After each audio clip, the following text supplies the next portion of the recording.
बिस्मिल्लाहिर्रहमानिर्रहीम। अस्सलाम वालेकुम नादरीन, आप यूट्यूब चैनल देख रहे हैं। मैं इमरान खान हूँ। नादरीन, पाकिस्तान की मौजूदा हुकूमत ने पाकिस्तान के यौम आज़ादी को भी यौम दिफा बनाकर रख दिया है।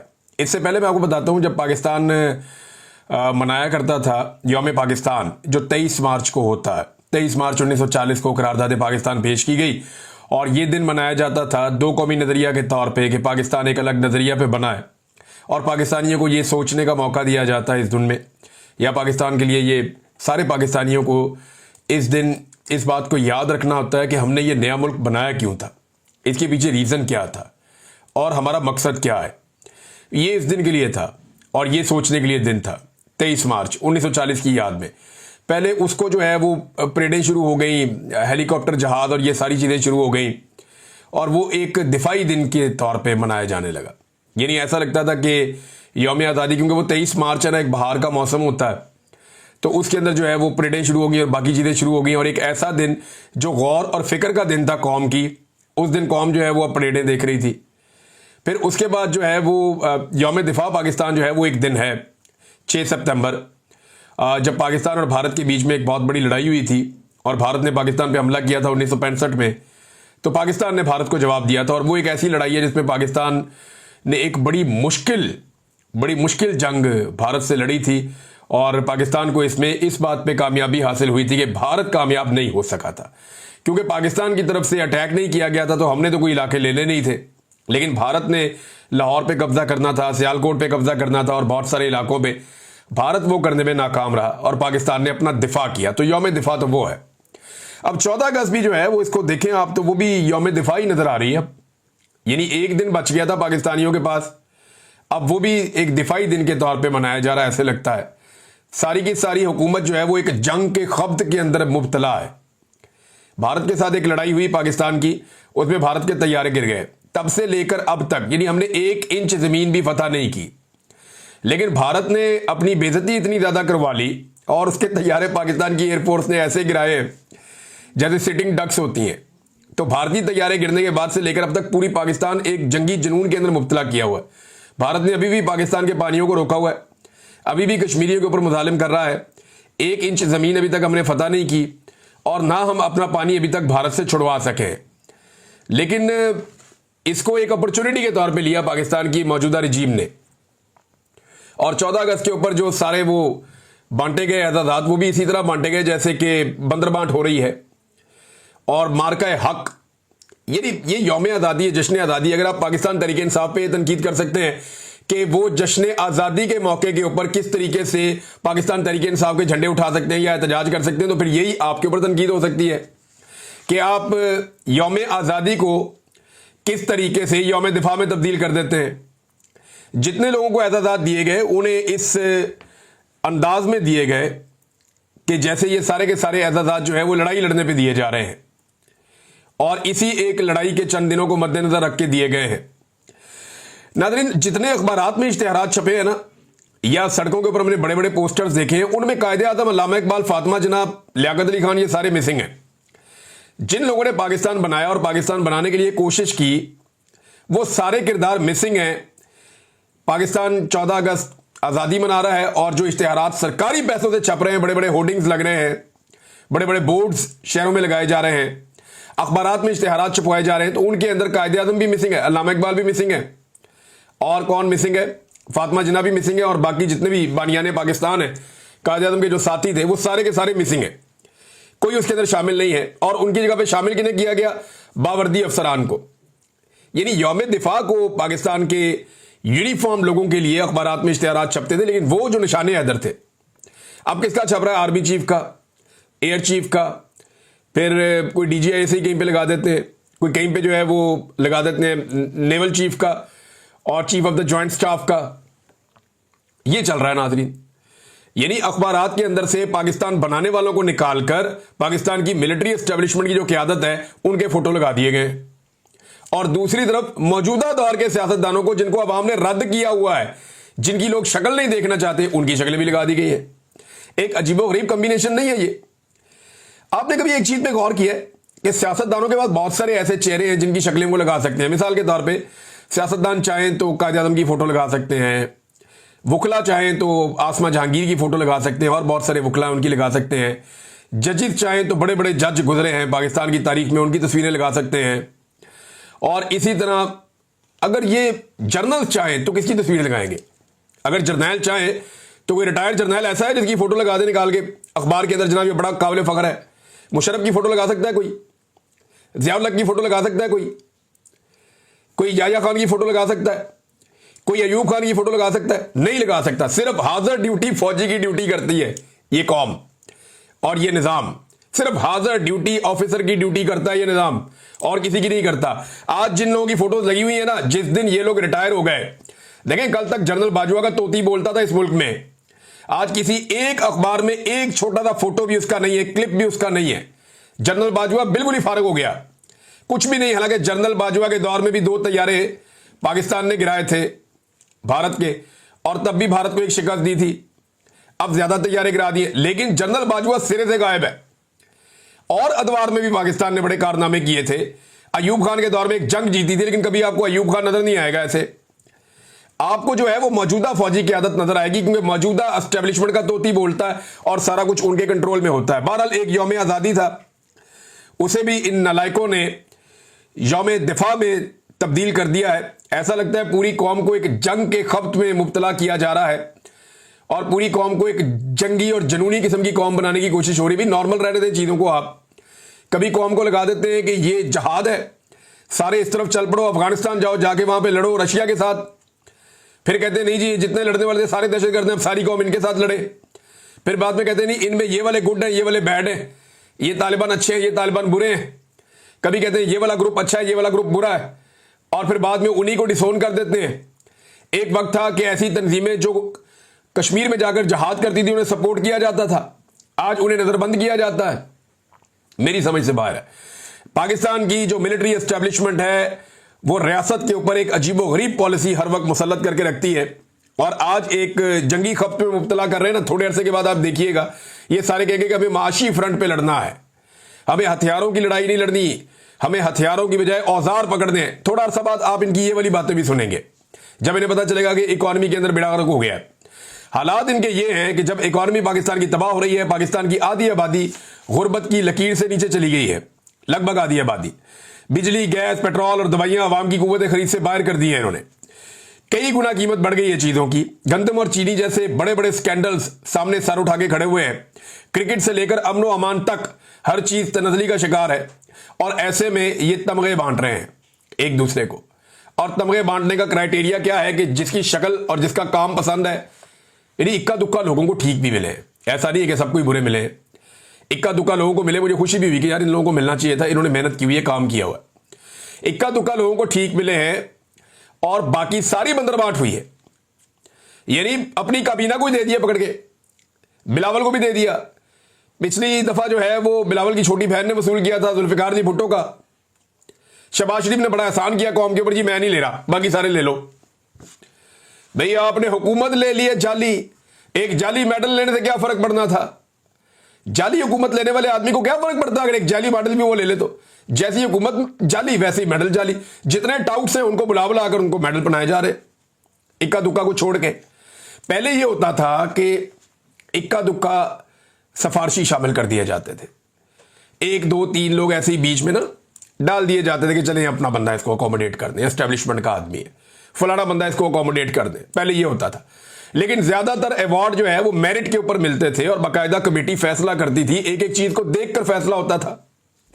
अब इक्का दुक्का बीच में ऐसे हैं जिनको मेरिट पे मिल रहा है, बाकी सारे की सारी बंदरबाट हो रही है।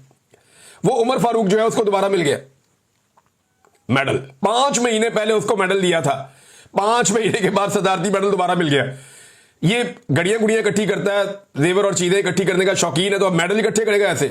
तो पाकिस्तान क्या हर साल इसको मेडल बनाएगा? अब इससे और क्या काम लेना? ये इसकी सिर्फ यही है काबिलियत कि इसने, यानी दुनिया के अंदर इसके ऊपर केसेस भी हैं, लेकिन इसकी काबिलियत यह है कि इसने इमरान खान के खिलाफ तोशा खाना वाले केस में आकर गवाही दी हुई है। कहीं से इसने वो घड़ी खरीद ली और खरीद के यहां पे गवाह बन गया आके।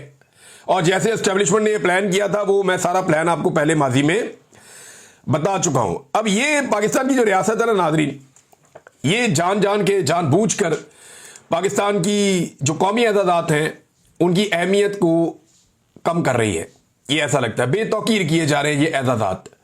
कल कोई भी ये एजाज लेने से पहले जब इन लोगों को देखेगा, इनकी शक्लें देखेगा, तो किसी का दिल करेगा लेने का। तो यार इनके साथ खड़े होकर मैंने ये एजाज लेना है तो मुझे क्या फायदा ये एजाज लेने का। टाउट्स को एजाज मिल रहे हैं, पसंद और नापसंद की बुनियाद के ऊपर एजाज दिए जा रहे हैं। पाकिस्तान में बेशुमार ऐसे सहाफ़ी भी हैं, ऐसे लोग हैं जो मुस्तहिक हैं और जिनको मिलना चाहिए ये एजाज। मैं उन्हें जानता हूं, जाती तौर पे जानता हूं, मुझे पता है कि इन्हें मिलना चाहिए। मदर अब्बास साहब को बुलाएं ना, अगर जर्नलिज्म का अवार्ड देना है आपने तो बुलाकर आप उन्हें दें अवार्ड। लेकिन क्योंकि वो बात वो करते हैं जो कड़वी लगती है हुकूमतों को, तो शायद आपको पसंद नहीं है। और बहुत सारे, मैं 1 दर्जन नाम ले सकता हूं अभी इसी वक्त बैठे बैठे, लेकिन मैं एक ही आपको मैंने मिसाल दी और बहुत सारी ऐसी मिसालें हैं कि जिनके ऊपर आप उंगली भी नहीं उठा सकते। भाई जिन्हें अवार्ड मिलना चाहिए वो तो जेल के अंदर बैठा हुआ है। ये तो वो सारे लोग हैं जिनको अवार्ड दिए गए जो चुप करके बैठे हुए थे मुंह पे उंगली रख के। ये तो इनके लीडर तो नाम लेने के लिए तैयार नहीं थे, मोदी का या इंडिया का। जिस वक्त लड़ाई चल रही थी ये तो इस कैलकुलेशन में थे कि पाकिस्तान लड़ाई हारेगा तो क्या करना है, पाकिस्तान लड़ाई जीतेगा तो क्या करना है। जेल से कैदी नंबर 804 पहले मौके पे खड़ा हो गया था। कैदी नंबर 804 ने पहला स्टेटमेंट दिया था और पूरी ताकत से वो भारत के खिलाफ खड़ा हो गया था। हालांकि देखें, पाकिस्तान तहरीक इंसाफ हो या वो लोग जो जुल्म और फसादियत का मुकाबला कर रहे हैं, गुज़िश्ता 3 साल से पाकिस्तान की मिलिट्री एस्टेब्लिशमेंट से उनको शदीद शिकवे और गिले हैं। उन्हें मार पड़ी, जुल्म हुआ, जबर हुआ, फसादियत हुई, उनको जो है बहुत नुकसान पहुंचाया गया। और यही जिन इदारों की उन्होंने सपोर्ट की इस जंग में, उन्हीं इदारों के सरबराहान ने उनके खिलाफ फैसले किए और उन्हें नुकसान पहुंचाया। लेकिन इसके बावजूद वो पाकिस्तान के लिए साथ खड़े हुए। ये अवार्ड उन्हें मिलने चाहिए थे। जिन लोगों ने तकालीफ बर्दाश्त की फिर भी पाकिस्तान के साथ खड़े हुए पूरी ताकत से, ये अवार्ड उन्हें मिलने चाहिए थे। ये अवार्ड आपने साबिर शाकिर साहब को क्यों नहीं दिया? क्योंकि वो पाकिस्तान के साथ खड़े हुए पूरी ताकत से, और उस वक्त खड़े हुए जब वो 3 साल से जिलावतनी की जिंदगी गुजार रहे हैं। इमरान खान को क्यों नहीं दिया जो कैदी है, जेल के अंदर है, जुल्म बर्दाश्त कर रहा है, अपने मुंह से कहता है कि फील्ड मार्शल आसिम मुनीर की वजह से मेरे साथ ये सब कुछ हो रहा है, और वो आदमी भी पूरी ताकत से पाकिस्तान के साथ खड़ा हुआ इंडिया के मुकाबले में। अवार्ड तो देना उसका बनता था कि यार देखो, इसने उन लोगों को सपोर्ट किया जिन्होंने इसको तकलीफ दी और इससे नफरत की, लेकिन ये जाती इख्तलाफात को भुलाकर पाकिस्तान के लिए खड़ा हुआ। और उस वक्त खड़ा हुआ जब नवाज शरीफ, जरदारी, ये बिलावल, ये सारे ये मुंह पे उंगली रख के बैठे हुए थे, ये तो बात ही नहीं करते थे। कितने दिन तक तो हम इनको, बाप बेटी को और बाकी सारों को हम गैरत दिलाते रहे कि खुदा का नाम है कोई एक जुमला ही बोल दो, वहां ये बोलने का नाम नहीं लेते थे। अब ये अवार्ड इकट्ठे करते फिर रहे हैं, आप अंदाजा कीजिए। नाज़रीन, एक इख्तियार दे दिया गया पाकिस्तान की फोर्सेस को, और ये बड़ा खतरनाक इख्तियार है जो अब दिया गया है। इसके हवाले से जो खबर है मैं आपके साथ शेयर करता हूं। शक की बुनियाद पर किसी भी शख्स को 3 माह के लिए कैद किया जा सकता है। यानी सिक्योरिटी फोर्सेज उन्हें शक हो गया ये बंदा ठीक नहीं है, चुप को अंदर करो। अब 3 महीने तक उस बंदे का कोई वाली वारस नहीं है, 3 महीने इसको अंदर रख सकते हैं, और 3 महीने के बाद ये कहें जी वो ठीक है, शक था। भाई 90 डेज उस आदमी की जिंदगी के आप खा गए हैं। आप उसने कैद के अंदर आपने उसको डाल दिया है, उसकी सारी जिंदगी आपने तबाह कर ली है, उसके ऊपर आपने एक ठप्पा लगा दिया है। किसी को भी उठाएंगे और अंदर डाल देंगे। यहां तो पाकिस्तान के अंदर तमाम कवानीन को अपने सियासी मुखालिफिन को कुचलने के लिए इस्तेमाल किया जाता है। अब ये शहबाज हुकूमत ने किया ये कारनामा, और याद रखिएगा ये सारी चीजें इनके गले पड़ेंगी। और 14 अगस्त के मौके के ऊपर जब आजादी का दिन है, इंसानों को कैद करने का एक घटिया और ड्रैकोनियन किस्म का लॉ ये लोग लेकर आए। शायद अब इसकी तफसील मैं आपको बताया दूं ये एक्चुअली है क्या। इसके ऊपर जो एक राय दी है सेनेटर मुश्ताक अहमद खान साहब ने, वो ये कहते हैं शहबाज हुकूमत की इंसदाद दहशतगर्दी तरमीमी एक्ट का खौफनाक कानून कौमी असम्बली से पास करने की मजम्मत करता हूं। ये कानून के नाम पर लाकानूनियत है, ये शहरियों की आज़ादी छीनना है, आज़ाद शहरियों को गुलाम बनाने का कानून है, ये ब्लैक लॉ ड्रैकोनियन कानून है। इससे पूरा पाकिस्तान एक कैद खाने में बदल जाएगा। इस कानून से police, FC, security forces, intelligence इदारों को गैर मामूली अंधे इख्तियारात हासिल हो गए हैं। इससे जबरी गुमशुदगी और इंसानी हकूक की खिलाफ वर्जियां बढ़ जाएंगी। ये आज़ादी इज़हार राय और प्रेस की आज़ादी को भी मजीद सुकेड़ देगा। 14 अगस्त के मौके पर शहबाज और जरदारी हुकूमत का यह इकदाम शर्मनाक है। शक की बुनियाद पर पुलिस, एफसी, फौज, इंटेलिजेंस इदारे किसी को भी 3 माह तक कैद कर सकेंगे। यह जबरी गुमशुदगी को कानूनी जवाब फराहम करने का एक तरीका है। किसी को भी उठाओ, जबरी तौर पे लापता करो, गायब कर दो। अब तो ये लॉ एंड ऑर्डर के नाम के ऊपर जिसको मर्जी उठा लेंगे। सियासी मुखालिफिन को कुचलने का एक नया रास्ता इन्हें मिल गया है। वैसे भी सियासतदानों की औकात रह क्या गई है। यहां पे एक शेर अरबाब अली हैं, मेंबर कौमी असम्बली, पाकिस्तान तहरीक इंसाफ से इनका ताल्लुक है। इन्होंने एक एक्सपीरियंस शेयर किया गुज़िश्ता रात का, जो इनके साथ हुआ। जब इन्होंने बताया, वैसे है तो बड़ी काबिल शर्म बात है, लेकिन मैं आपको पढ़ के सुनाता हूं कि इनके साथ क्या हुआ। वो कहते हैं जी कि रात 1 बजे के करीब वो पार्लियामेंट लॉजिस से निकले तो प्रोटोकॉल लगा हुआ था। पुलिस ने उनको रोक लिया। जब इन्होंने पूछा कि प्रोटोकॉल किसका है, तो इनको पता चला कि सर्विसेज चीफ का प्रोटोकॉल लगा हुआ है, यानी एयर चीफ, आर्मी चीफ, ये सारे जा रहे हैं। 15 मिनट तक कहते जी हमें वहीं पे प्रोटोकॉल के लिए रोका गया। बतौर एमएनए मुझे ये अजीब लगा, बुरा लगता है कि आप इतने लाखों लोगों के नुमाइंदे हैं और आपको खड़ा कर दिया जाए सरकारी मुलाजमीन के लिए, तो बुरा तो लगता है। लेकिन जब मुझे वार्डन ने यह बताया कि आपके साथ वजीर दिफा भी अपने मातहत सर्विसेज चीफ के प्रोटोकॉल के इंतजार में खड़ा है, तो फिर उन्होंने कहा जी मेरे दिल को तसल्ली हुई। यानी जब मुझे यह बताया कि आपके साथ वजीर दिफा भी खड़ा है।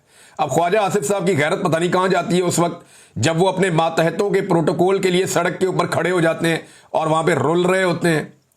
ये पड़ी इनकी सिविलियन सुपरमेसी। तो उन्होंने कहा जी मेरी शर्मिंदगी काफी कम हो गई। 80 के करीब फौजी गाड़ियों के झुरमट में 4-5 प्रोटोकॉल की गाड़ियां हमारे सामने से गुजर गई। तो नादरीन, ये है पाकिस्तान की सूरत हाल और सिविलियन सुपरमेसी की सूरत हाल। ख्वाजा आसिफ साहब की तो औकात इतनी रह गई, अब शिकायतें लगाते रहते हैं। बस फौज को शिकायतें लगाने वाले बच्चे का रोल रह गया ख्वाजा आसिफ का। यानी कहते हैं पीटीआई की पुरतशद्दुद सियासत है और ये मुतशद्दद सियासत कर रहे हैं। 14 अगस्त पे भी कहा वो डंडे टुंडे मारे उन्होंने किसी को, या किसी जगह पे गोलियां चलाई है पाकिस्तान तहरीक इंसाफ ने। अब मुझे ऐसा लगता है कि ये फोबिया का शिकार हो गए इमरान खान के मुखालिफिन। कोई इमरान खान का नारा लगाता है, इनको लगता है तशद्दुद हो रहा है। कोई पाकिस्तान तहरीक इंसाफ का झंडा उठाता है तो इनके ऊपर तशद्दुद हो जाता है। ये इन चीजों से ज़हनी तौर पे टॉर्चर इनको होता है और इन्हें तकलीफ होती है कि आज हमने सब कुछ करके देख लिया, तब भी इमरान खान का झंडा भी उठा लेते हैं लोग, पीटीआई का, उसका नारा भी लगा लेते हैं। फिर लोग इमरान खान की मकबूलियत में भी इजाफा हो रहा है। तो ये चीज इनको टॉर्चर करती है। तो इस किस्म का तशद्दुद है। तो फिर ये तो पुरतशद्दुद सियासत ही हुई कि जब तक वो अपना झंडा उठाई रखेंगे, जब तक कि वो इस निजाम से लड़ते रहेंगे, तो इनके ऊपर टॉर्चर होता रहेगा। मुझे तो ऐसा लगता है कि किसी दिन अगर इमरान खान साहब ने यह कह दिया ना कि पाकिस्तानी पाकिस्तान का झंडा उठाकर निकलें, तो शायद पंजाब पुलिस या पाकिस्तान की पुलिस और फोर्सेस पाकिस्तानियों से पाकिस्तान का झंडा भी छीनना शुरू कर देंगी। यानी अगर इमरान खान कहे कि आप सब ने पाकिस्तान का झंडा उठाकर निकलना है, तो बहुत मुमकिन है कि पाकिस्तान की कौम से पाकिस्तान का झंडा भी छीनने की कोशिश शुरू हो जाए और पाकिस्तान की फोर्सेस इस काम पे लग जाएं। क्योंकि जो भी इमरान खान कहता है उससे इन्हें तकलीफ होती है और उससे ये एक अजीबोगरीब अज़ियत पे चले जाते हैं। नादरीन, 2 चीफ जस्टिस के हवाले से खबर है, एक सुप्रीम कोर्ट के चीफ जस्टिस और एक खबर है इस्लामाबाद हाई कोर्ट के चीफ जस्टिस के हवाले से। बड़ी मज़ाहिया खबर है, लेकिन सुप्रीम कोर्ट के चीफ जस्टिस की खबर पहले लेते हैं। याया अफरीदी ने कमेटी इजलासों की कार्रवाई को पब्लिक कर दिया है। उसमें कम से कम ये तो पता चला कि जो 26वीं आईनी तरमीम है उसके बारे में फुल कोर्ट क्यों नहीं बुलाया जस्टिस याया अफरीदी ने। अब जरा उनकी मंतक आप सुने। ये मरियम नवाज खान साहिबा ने इसको लिखा और इसके साथ डॉक्यूमेंट भी है। और चीफ जस्टिस पाकिस्तान के तौर पर 26वीं तरमीम पर फुल कोर्ट इजलास बुलाना जरूरी नहीं समझता कि माजी की तरह इससे पब्लिक को सुप्रीम कोर्ट पर बातें बनाने का मौका मिलेगा और जजेस के दरमियान हम आंगी भी मुतासिर होगी। एक क्या जज जो है ये दूध पीते बच्चे हैं जो आपस में इनकी हमांगी खराब हो जाएगी। भाई कौम से इतनी भारी तनख्वाहें लेते हैं, जब कोई एक मसला आपके सामने आता है तो उससे भागने के बजाय बैठ के उसका सामना करना होता है। नहीं जी, नहीं, इस मसले को हमने इसलिए फेस नहीं करना कि हमारी हमांगी आपस में खराब हो जाएगी। क्यों जी?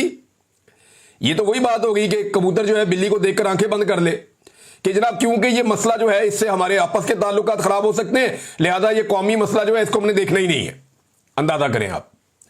और दूसरा कह रहे हैं पब्लिक को बातें बनाने का मौका मिलेगा। और भाई जमहूरियत है पाकिस्तान में, आप ठीक करेंगे लोग ठीक कहेंगे, आप गलत करेंगे लोग गलत करेंगे। अदलिया को इस बात की फिक्र कब से होने लगी कि पब्लिक बातें बनाएगी? भाई अदलिया का इससे क्या लेना देना है? आपने सिर्फ इंसाफ करना है। इसलिए कहते हैं ना कि कानून अंधा होता है, वो ये नहीं देखता कि सामने कौन खड़ा है। या इसके असरात क्या होंगे? कानून यह देखता है कि इंसाफ होना चाहिए। चीफ जस्टिस की बात आप सुने। इससे पहले नादरीन ने खिताब किया था इस्लामाबाद में, जो चीफ जस्टिस लाकर बिठाए गए हैं, वहां लाहौर हाई कोर्ट से उठाया, 15वें 16वें नंबर से लाके यहां पे चीफ जस्टिस बना दिया। तो जब उन्होंने अंग्रेजी में खिताब किया, लोगों ने बहुत मजाक उड़ाया। तो मैंने सोचा कि चलो, हमारी कौमी जबान नहीं है, सलाहियत तो होगी कोई ना कोई इस शख्स में कि इन्हें चीफ जस्टिस यहां पे इस्लामाबाद हाई कोर्ट का लाकर लगाया गया है। तो मैंने ये मार्जिन रखा कि हमारी कौमी जबान नहीं है तो कोई अच्छा नहीं भी बोल सकता, बाज़ औक़ात इससे कोई फर्क नहीं पड़ता। लेकिन जब उन्होंने उर्दू में बात की तो पता चला ये तो उर्दू में भी फारग है। यौम आज़ादी के मौके पे वो भी तारीफें कर रहे थे और जंग की बातें कर रहे थे। यानी ये चीफ जस्टिस का क्या काम है जंग की बातों के साथ? भैया आपने बात करनी है, आप पाकिस्तान की बात करें, आज़ादी की बात करें, खुद मुख्तारी की बात करें, कानून और इंसाफ की और आइन की बात करें। वो भी जंग के खब्त पे, मैंने कहा ना, पूरी कौम को जंग के एक खब्त के अंदर इन्होंने मुब्तला कर दिया जानबूझ के। हालांकि कौम को इससे अभी कोई सरोकार नहीं है। कौम ये कहती है कि उन्हें उनके हुकूक कब वापस किए जाएंगे। जनाब इन्होंने कहा लोहा पिघलाई हुई दीवार, ये तो मैंने आज तक मिसाल सुनी नहीं। बहुत अजीब उर्दू बोली है, बड़ी बेरब्त किस्म की उर्दू बोली है। कोई एक जुमला जो है वो पूरा सही तरह से वो अदा नहीं कर पा रहे थे जितनी मैंने सुनी है। ये हालत है जिस शख्स को chief justice Islamabad high court लाकर लगाया गया है। बहुत शुक्रिया पाकिस्तान की एस्टेब्लिशमेंट का, और उन्हें ऐसे ही लोग पसंद आते हैं जिनकी सलाहियत जो है वो थोड़ी कम होती है। जो लाइक लोग हैं, पढ़े लिखे लोग हैं, जिनको बहुत ज्यादा समझ है चीजों की, वो समझ नहीं आते एस्टेब्लिशमेंट को। एस्टेब्लिशमेंट ये चाहती है कि जिस तरह वो खुद नालायक हैं, उनसे कुछ दर्जे ज्यादा नालायक लोगों को लाकर मुख्तलिफ जगहों पे लगाएं ताकि वो लोग आंखें बंद करके एस्टेब्लिशमेंट के अहकामात को जो है वो बजा लाएं। नाज़रीन, बाजोड़ में भी एहतजाज हो रहा है इस वक्त, और शहरी जो है जो बाजोड़ में ऑपरेशन से मुतासर हुए हैं वो उमरी चौक में काले झंडे लेकर बैठे 14 अगस्त के दिन।